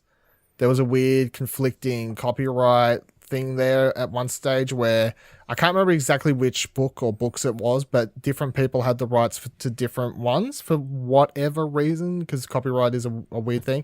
So this is the first time that someone's going to have the opportunity to just do whatever they want from all of the properties. All of the books they can pull from them and do whatever they want, and they can tell the whole story from start to finish in chronological order if they want to, because the series of books is weird where the last two that were written, which I think was like something else in The Lion, the Witch and the Wardrobe, were actually like the last two written but chronologically take place like the first two, which is weird. So apparently they're doing series and movies, so It seems like they're undecided. They've just gotten the property and they're going to figure out what they're going to do now. Yeah. I don't have any attachment to it other than that the first movie with what's her name as the witch. It's the only way you're going to get me interested in watching something that's basically the Bible. Which it is. What about, that's a joke, but it's not. You didn't watch Mel Gibson's Passion of the Patrick, Christ. I haven't, no. But I mean, didn't watch the Chronicles of Martin Scorsese Narnia, one? the Chronicles of Narnia is basically a version of the fucking Tales of the Bible to a degree. You didn't watch The Prince of Egypt? No. Fucking Aslan literally dies on a fucking stone tablet and comes back to life on it. It's like the most biblical thing you can ever watch. Yeah. I think it's interesting because, Netflix doesn't have anything like this at the moment. So, Fantasy-wise, they've tried, I suppose, but I think someone's failed. like a big, No. like a well-known property. But then Amazon has gotten the rights to the Wheel of Time series. Do you guys know of the Wheel of Time series written by... I've heard of it. I heard they're alright books, but there's about a bajillion There's like of them. 20 million of them, I think. I think there's 12. Is that Terry Pratchett? Yes? No, it's... No. Who is it then? No, that's No, Discord. it's Discworld, Robert fuck. Jordan. Okay. Robert Jordan, but I believe he passed away before they finished, is the story of Yeah. these ones. That's what's going to happen with Game of Thrones. Got you! Yeah, so they were finished by Brandon Sanderson. So, on top of the Lord of the Rings series that Amazon is developing, they're also going to be making this series that follows Maureen, a member of a shadowy and influential all-female organization called the Ascendai. There's no N in there. As she embarks on a dangerous world-spanning journey with 5 young men and women. She believes one of them might be the reincarnation of an incredibly powerful individual whom prophecies say will either save humanity or destroy it. Are Amazon just throwing money at big series for the sake of it? It feels like It feels like it. it fit like they're not quite keeping up with Netflix, although it's pretty hard to because they've got like they had a pretty big head start. But Biting off more than they can chew. It's like fucking... You just got Lord of the Rings. Calm the hell down. Which they've already said have come out and thrown them more money at that than anything's ever been thrown at something. Yeah. I mean, at some point, it looks a little bit dangerous. Really? I mean, although it's Amazon's Amazon. got that fuck you money too. Yeah, but how are they making the money from the streaming service? Because everybody's... I don't know. Understand the business model. Speaking of streaming services, Nick sent me this study. Apparently, piracy is increasing again, and the reason is there's too many streaming services. Yeah, I'd agree with that. Yeah. So back in 2011, they stated that BitTorrents accounted for 52% of all upstream traffic on fixed broadband networks in North America. That dropped into 2015 to 26.83%. So with the influx of cheap, easy accessible streaming services, piracy dropped a lot, and now it's back up to like 32%. Are we just... Is there just too many streaming services? There is. You're pretty much paying for another like Foxtel bundle with. If you want to get everything, you gotta have like 9 or 10 different streaming You services. don't need everything, though. You don't, but if you want everything, you do. And who's going to pay an extra, I don't know, $10 a month? That all adds up. Are we going to get to the point where we just switch between streaming services every month to try and keep up with everything? Or are you going to have to stick with the one you love? I think it's going to end up being... Everyone wants a piece of the pie. Like HBO Go got their own one. Pretty much every Netflix, major Hulu, production Stan, company is going to be bringing out their own streaming. It's just going to get to a point where only a few are going to end up surviving. Like, nobody's going to end up paying for all of these. That's how business I works. guess. Couple come That's out for a true. year Yeah. or two, die off. That's business. You know, that's how true. stuff works. I don't care that there's several to choose from. I'm fine with it because they, unlike Foxtel, which I also have because I wish I didn't, but I do. That's, you know, you get locked into paying a lot of money. You can now cancel it at any stage. That was only recently, like last year. Until then, they locked you into fucking 24-month contracts still. But even now, you can't choose not to have the base pack. You can't just pick and choose what channels you want. You know, you get fucked. It's like you want one channel from this package. Too bad. You're paying $24 fucking dollars for it. You get all these other channels you don't want anyway. Too fucking. But there's like any bad. streaming services, you get a bunch of movies that you don't want. No, It's but very different. I'd much prefer to go, hey, I want to watch this TV series, $10. You pay Of for it. course, that's and what then- you want. And then straight after you pay for it, if that's the only thing you want to watch, you can click cancel, and I'll say your thing's going to run out on 30 days from now. You're like, cool. And you got 30 days to watch it for $10. I would much prefer to be able to pick and choose what I want. I think there can be too many streaming services. You know, I don't know what exact number is too many streaming services. Maybe too many that I can't count on my hand, or you know, some certain. Number I would argue there's too many How at many? the moment, especially with Disney coming out. Name them all. How many you got? Foxtel. How many have I got? Netflix, Stan, Amazon. I just tried Crunchyroll, and now Disney coming out. Hulu. Then there's going to be DC. Then there's HBO, which arguably isn't here, but that's another one. Yeah. That's 8. Yeah, 8 I just counted. With more on the way. Yeah, CBS All Access is over in the States as well. Nickelodeon are doing their own one. Yeah, Nickelodeon's bringing their own streaming service. There's like a bunch of other ones as well, I believe. AT&T, I think, has their own streaming service as well for some reason. So I think we can all agree there's a lot of services coming. I think it's just going to Way come too down many. to exclusive content. And let's be honest, Netflix has got the best exclusive, I would argue. Time to head back to that Pirate Bay. How much is Disney going to be? Like Americans only like $6 or something, isn't it? They came out and said it's going to be less than Netflix. So Yeah. unless exactly. they change their business Well, model. well, Netflix is getting pretty expensive. I think I pay $15 a month You pay for at the 4K, moment. right? Yeah. Oh, well, Okay. don't need that. You and me are paying for what the majority of Australia are not paying. Yeah. Take that into account. It's still over $10. Yeah. For the premium service, for the highest quality and everything. And like you can view it on 4 different TVs and whatever else, which obviously comes in handy in my household. But if you're sitting at home by yourself, average person, just got your normal HD TV, you're only paying for the one below, there's still the $10 one or whatever it is.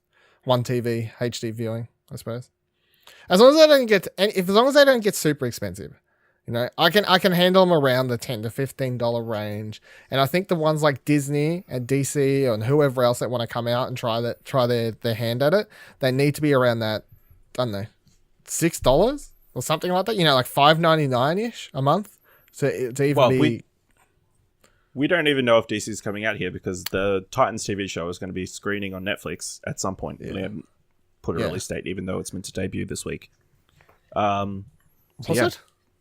Fucking hell. In America, it's debuting this week. So Yeah. Well, Fuck Batman. so Netflix just stays on for me to wrap this one up. Netflix stays on because that's a good one to just owe it. That's everyone's go to. You're looking for something to watch. What's on Netflix? So that's. I'm I go talking to about in Stan my more often these household. days. In my household, that is everyone's go to. I'm looking for something to watch. Is Netflix. Stan, I have turned off and on, depending on if there's stuff on there that I want to watch or TV series. So at the moment, for instance, Better Call Saul's been on for the last 10 weeks. So obviously, I've had that on. Now I can reevaluate if I need to have Stan on. Amazon, I leave on solely because it's also tied into Prime and everything else. So I don't really look at that one as a subscription service anymore. I did when we was paying solely for Prime Video. I did turn it off after at some point, pretty but then I turn it back garbage. on. But now that it's there, I'm quite happy just to pay the monthly fee to get the free shipping and all that sort of stuff. That we've got more Amazon deals because I've brought enough from Amazon now to the point where I'm like, if I pay postage for that, then sure, I'm pretty sure I've paid for my yearly subscription by postage at this stage. So I don't even think about that as a streaming service. it's just a bonus. Yeah. What about Foxtel? If you had the choice, would you be cancelling it each month? That is the worst. That is the only one I can agree is the fucking worst. I fucking hate Foxtel so much. But It's terrible. And I Gotta don't have pay it. for it. Just Speaking of streaming services, particularly Netflix, Netflix is going to be having a Choose Your Own Adventure version of Black Mirror Season 5. I love this idea. Viewers will get to choose their own storylines in one episode of the upcoming season of Black Mirror, the Emmy-winning science fiction anthology series. The show is famous for exploring the social implications of technology, including an episode where humans jockey to receive high ratings from their peers. The 5th season of the show is expected to release in December. So they have been doing this a little bit with the apparently with the children's series Puss in Boots. Have they? Yeah, one apparently other that's meant aspect to be as a little bit interactive. I believe there was the Rabbids TV show that was meant to be interactive a little bit as well. Yeah. And of course, Telltale was working with Netflix on a Minecraft series that was meant to be Choose Your Own Adventure-ish. Do you think this is gimmick-ish, or do you think it's something that could be realistically something? Depends how well they do it. Yeah. And if it's stopping you every 10 minutes to make a decision, or if it's going to be like at the end of the episode you make a decision. Well, for the children's stuff, I'm quite happy if that's... Because at that point, it's a game, right? Yeah. At that point, you're just making a game that you can sit your kid in front of, except for it's on Netflix and people aren't looking at it as a game. But Choose Your Own Adventure TV shows are basically simplistic video games at that point. Black Mirror, I have full faith that they'll do something interesting. Like, if they're not going to go, let's do it as a gimmick. You know, I don't reckon Charlie Brooker's sitting there, I need a gimmick for Black Mirror. He's doing it because it'll tie in thematically to the episode and whatever else. That is what I would choose to believe at this stage. I also saw rumours of a Stranger Things Choose Your Own Adventure type thing as well. Yeah, I'd believe it. Well, it's like, it's just, we reach a medium point, all right? You know, because they used to have choose your own books, tapes, whatever else. And then they obviously brought it into video games, and they had FMV, choose your own video games as well. So that's like a cross between mediums. But now they can do it where they can put it on Netflix and whatever else and have these high quality, the highest budget fucking choose your own adventure you've ever seen in your life. So I as soon as I read it, I was like, yes, I'm down for this. Because it's not like the whole season, you know? So that's why I know that thematically it'll have to tie in and make sense for that one episode. Because it's not like, oh, yeah, Black Mirror is now a Choose Your Own Adventure series. Every episode, that's what it is. It's only one episode, so it'll make sense. I reckon it'd be very costly to do as well. I think I would be interested to watch the behind the scenes, like doco of how they make it the episode. Because logistically... Yeah, and it's a lot more complex to write a story. Exactly. It's complex to write. It's complex to act. Yeah. There's certain storylines if people are acting a certain way or whatever. But yeah, I'd be. What do you reckon? What do you reckon if like the characters in the show are talking to you like you're someone in a computer in the story or something like that, and you've got to kind of help them, guide them through some sort of scenario?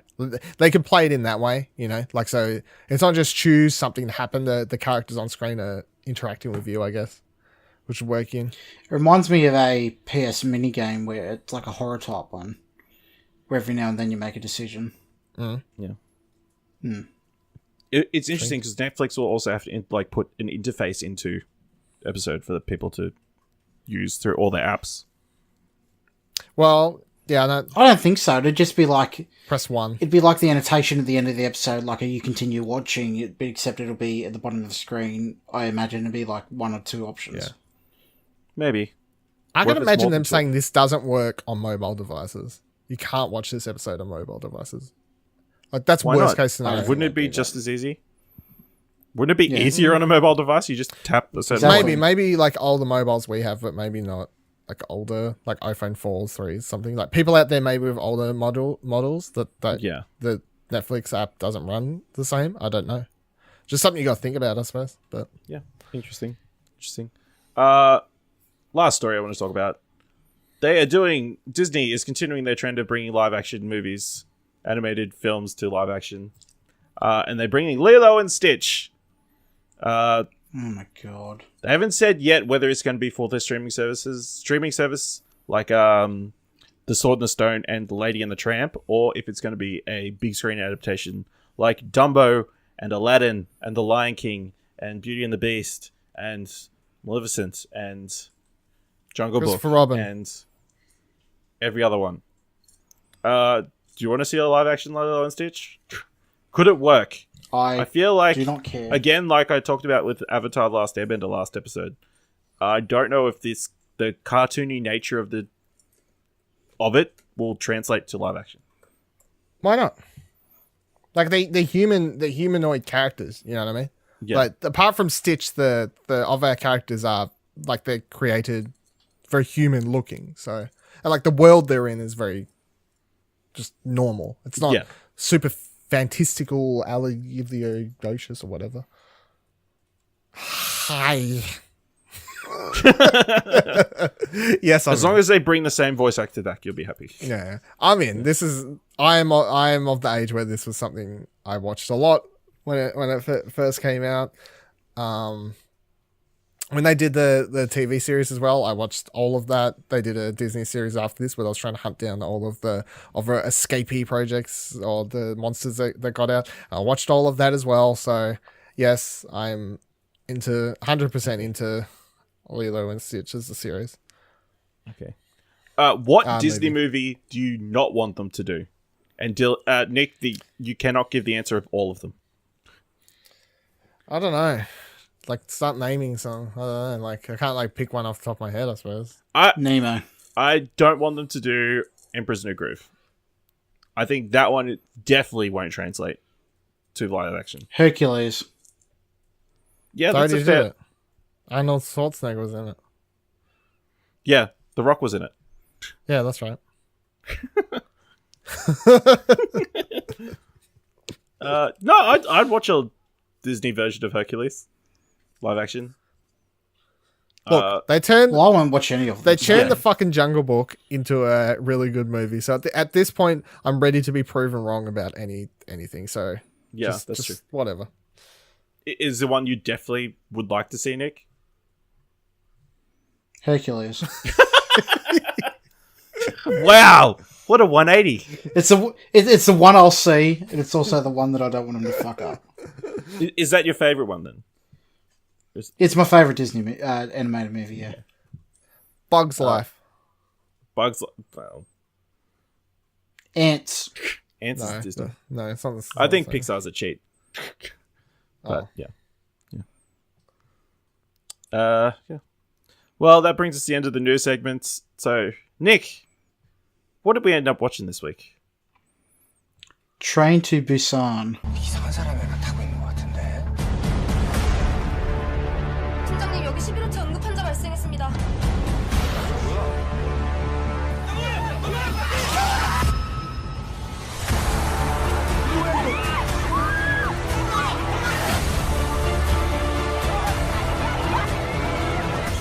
꼼짝으로 차가 있어?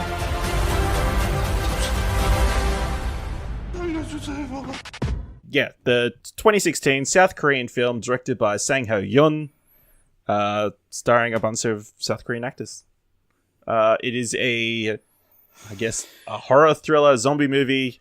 That the plot is, while a zombie virus breaks out in South Korea, passengers struggle to survive on the train from Seoul to Busan.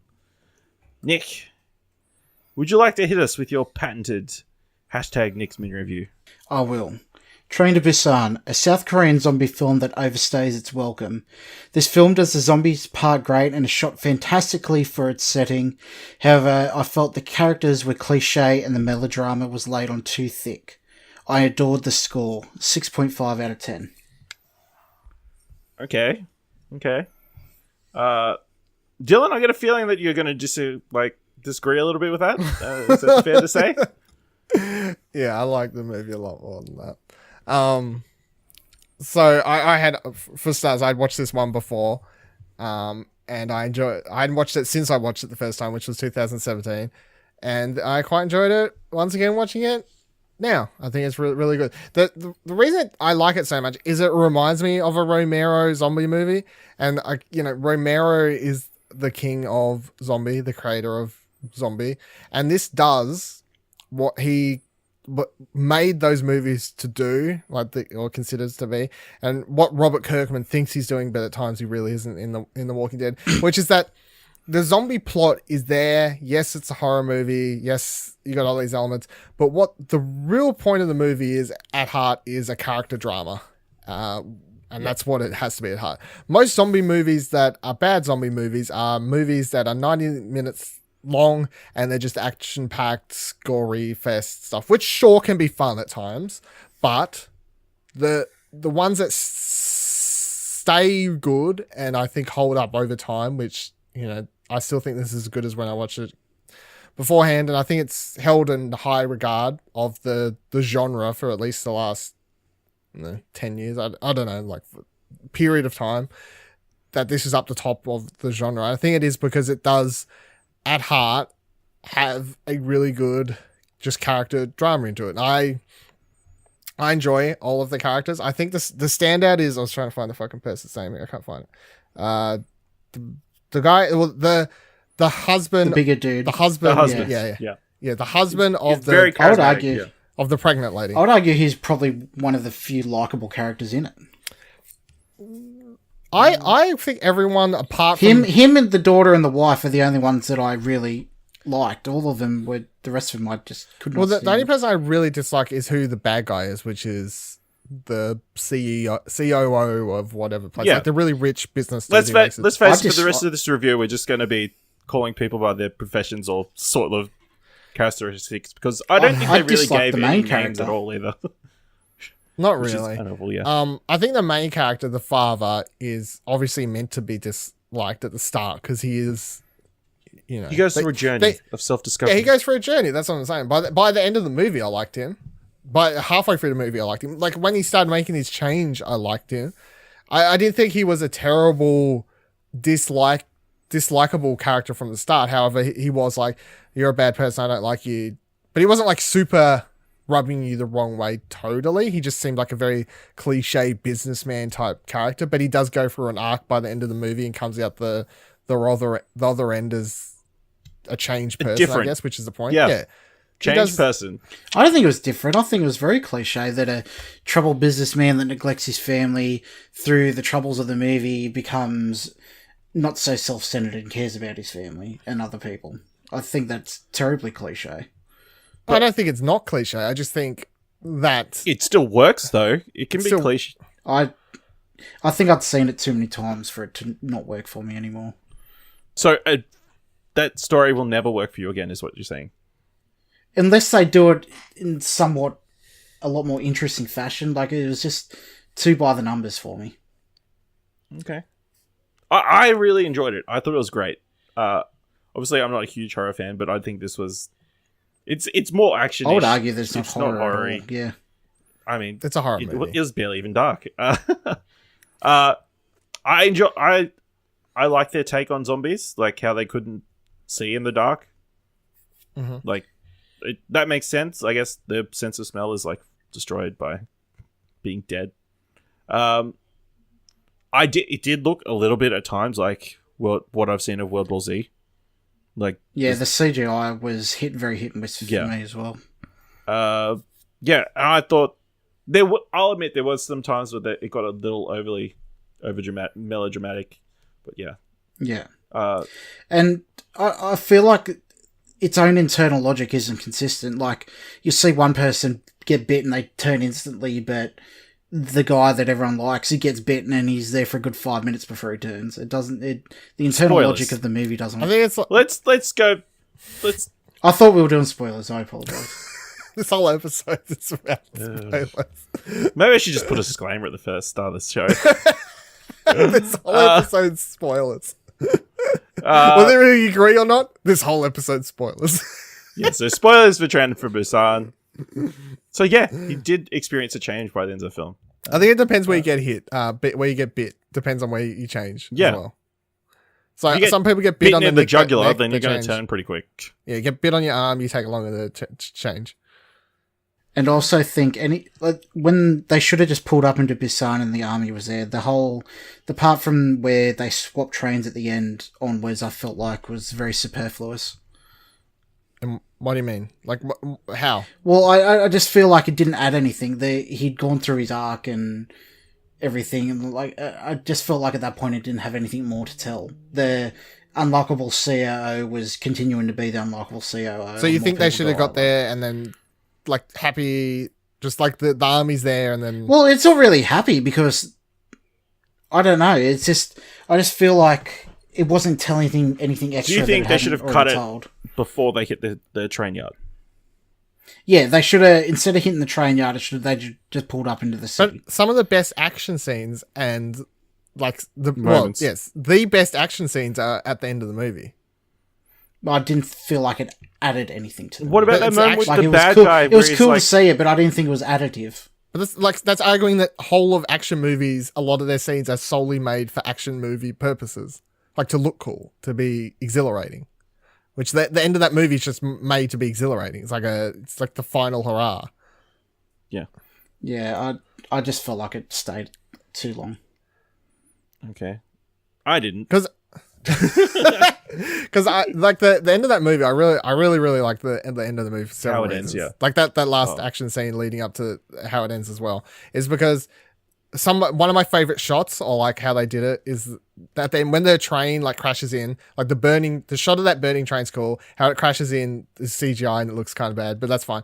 But then the part where it's crashed over and the silhouettes of all the zombies on the windows as they're like trying to crawl out of there, I think that's that's like a really cool shot because you see all these silhouettes and then how they all like crash in and come down. And then there's that overhead shot later where they have all the zombies running at them. That's a cool I shot. think that's a really cool shot with the amount of extras they've actually got running there. Some of the other shots you can see with their face on, that's CGI and they've duplicated like the amount of people in the background. But those overhead ones where they've got actually all the extras like running at them, that looks really cool. And then when they start piling onto the back of the train, like a fucking like just jumping on and they've got this Like huge a like barrel of carpet monkeys. they've got this fucking thing like hanging on. That part is also really cool. So I would say that having not watched the movie for over a year, and if you ask me like what scene stands out in your memory, like before I watched it, obviously, I would have said the last 20 minutes. Because all I would picture from my time with that movie is that last, like them running, jumping on, forming that carpet thing, whatever you want to call it. Like that is the stuff that stood out most in my mind. When you were like, we're watching Train to Busan, I'm like, yeah, that's cool. I really like that movie from memory. And that's all I started picturing was the last 20 minutes, like all of that stuff happening. And the way the movie ends, which I think is like really fucking sad and like ties together thematically really well. Because the little girl singing that song that she wouldn't sing where for her father because he wasn't at the recital. school, the recital or whatever it was. So that she's like singing that song and it's like all very sad because he's died. As that ties together thematically and that's really well. I mean, how can you not be heartbroken that at the start of the film she didn't want to be with his father, and then she wants him not to go at the end, but he's about to turn into a zombie. Yeah, I'm not arguing that it breaks any ground, like with its storytelling or its characters. However, I think it does it really well in a genre that, for the most part, is known for B-side plots, not very great plots, I suppose. And I think the character stories in this, even if they're not amazing, groundbreaking, never seen before things, I think they're done really well. And the part where he dies and like she's like screaming and stuff, I find that whole fucking thing sad as fuck. Like I'm nearly tearing up watching that. And I already seen the movie. I knew what was happening, and I was nearly tearing up. But that's maybe I'm more of a sucker. I guess is the thing. Maybe that's what it boils down to. And also the other thing I'd say for this being a bit too on the nose, heavy-handed dramatically, that is a cultural thing as well. I believe that is like if you ever watch any more dramas, well, I haven't watched many to be honest, but at the same time, that is you like haven't watched so many South Korean dramas. No, but I've watched. No. I've watched a few movies, right? And I would say that is a cultural thing. Like they are more heavy-handed with this sort of stuff than American movies can be at time, or Australian movies, or European, UK movies. Yeah. Western. Or Western movies, I suppose, the easiest way to answer that. Yeah. So that is a cultural thing, and I'm not saying that means you have to automatically be like, well, I just ignore it. You're allowed to say like it was heavy-handed and it annoyed me, but at the same time, it is worth pointing out that is a cultural, like just way of filmmaking, or I guess. Yeah. Also, can I say it was very satisfying seeing that scene of all the people who wouldn't let them in the train carriage get murdered by zombies. Yeah, that was good. That old lady, she fucking shows them. Both those old ladies are really good too, as well. I felt. Yeah. All in all, I think the cast is really good. Like it's funny because when you try and say actors are good when they're not in our own language, because it's obviously harder to tell good acting when it's in another language. Because if you don't know the language, you can't pick up on the nuances, I suppose, of a performance than you can if they're speaking your language. But that's when like the physicality of it comes into it more. And those old ladies, I felt like they just, for the few scenes they were together, just played off each other really well, which made me wonder if they had some sort of history of working together or something. Yeah. I enjoyed it. I think it's shot really well too. That's something I said to you the other day going into it. I think for the budget and everything, it's shot really well. Makes good use of, you can tell of a lot of footage that they've shot like out somewhere and just like there's probably a car driving past just outside the frame, or like Yeah. Last thing I want to bring up, do you have any feeling about the score of the film? Because at times I felt like I was playing Final Fantasy with the score. Really? And I really liked it. Yeah.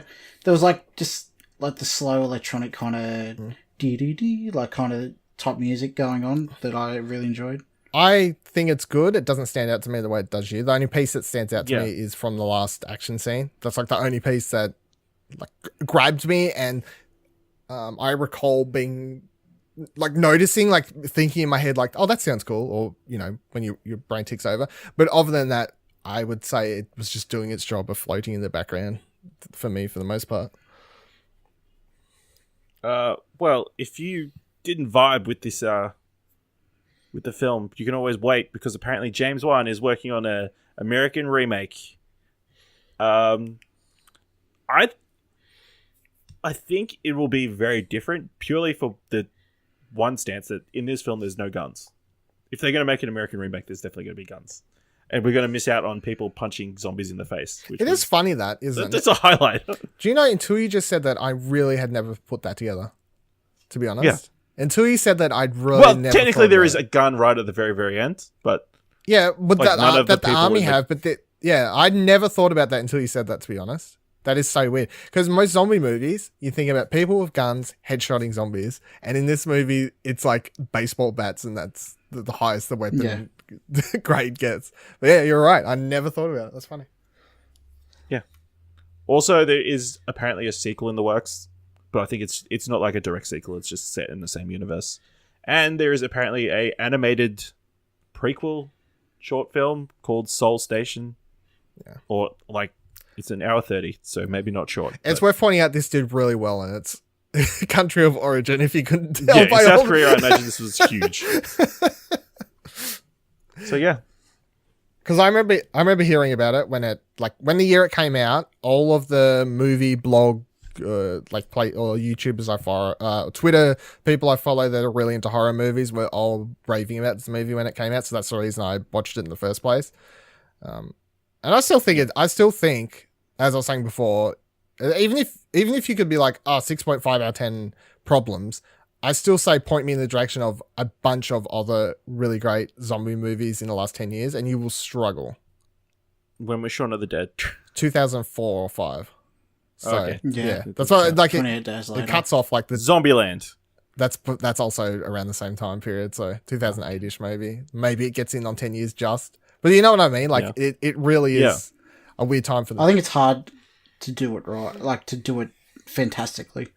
Yeah. Okay. Well, that brings us to the end of this episode. Zombieland was 2009, sorry. There you go. Cool, so it counts. Yep. So that brings us to the end of this episode of What Do You Want to Watch? Nick, for the people who can't remember, where can they find you on Twitter and Trakt.tv? You can find me at Lord Emperor, Prior. What about you, Dylan? Where can people find you, those two places? Viva Ladil, VIVALADIL, Twitter.com/and Trakt. Yep. I think there's a user in there, but what are you going to do? I really don't know.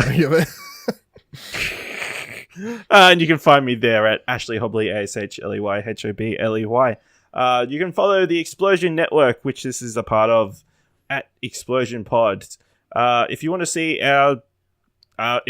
Fish Fishing as in Custard, where we talk about Doctor Who live on Twitch, you have to go over to twitch.tv/Explosion Network, or you can watch it 24 hours later on youtube.com/Explosion Network, or you can go to explosionnetwork.com to read Dylan's review of the episode 1 of Doctor Who Season 11, or all our other reviews, everything else, it's all over there. If you've got any suggestions, any segment ideas, any films that you want us to watch, you can send them over to our email at mail@explosionnetwork.com. And of course, you can always help us by leaving us a 5-star review over on Apple Podcasts, on Podchaser, and now we're on Spotify as well. So I don't know if they've got a review system. Have they? Dylan, do you know? I would not have a No, clue. I don't believe so. No. We'll just keep searching for what do you want to watch on there. The algorithm will figure it out and make it pop up high. I don't know. Thank you very much for listening to this spoiler-filled mess. Spoilers, Ashley. And until next time, keep watching stuff, I guess. It is October, and that means it is going to be the biggest month in video gaming for Australia, with PAX Australia just coming up later this month. Of course, the Explosion Network is going to be there, giving you all the greatest coverage that you can expect from the event, from everything from the panels, the games, what's happening day-to-day, articles, videos, all sorts of fun things on social media. It's going to be great. That means you need to head on over to explosionnetwork.com. Make sure you keep your eyes locked there. Bookmark our PAX page that's available there. Make sure you're following our Facebooks and Twitter accounts, Instagrams, all those fun things. And if you're heading over to PAX, we'll see you there. You should start with your hands further apart, Ashley, because when you clap, you go back and then forward. So if you just have it back, you don't have the extra motion. Don't judge my clapping technique. I know, I've never actually put this together, but as soon as you start saying that, I was like, holy shit, you're right. He does. He starts here. Yeah. But then he brings them all the way back anyway. Yeah. And so It's like a batting stance. Like, as the ball's coming up, then you pull your bat back. No, you don't. You don't start with your bat back and then wait for the ball to don't- come. That's yes, you different. do. In baseball, you do, not in cricket. Okay. But cricket's a completely different game. Ash podcast syncs with claps like it's cricket. The rest of his podcast sync like it's baseball. How's that for an analogy? Yep. All right. At least we got our bit for the end of the episode.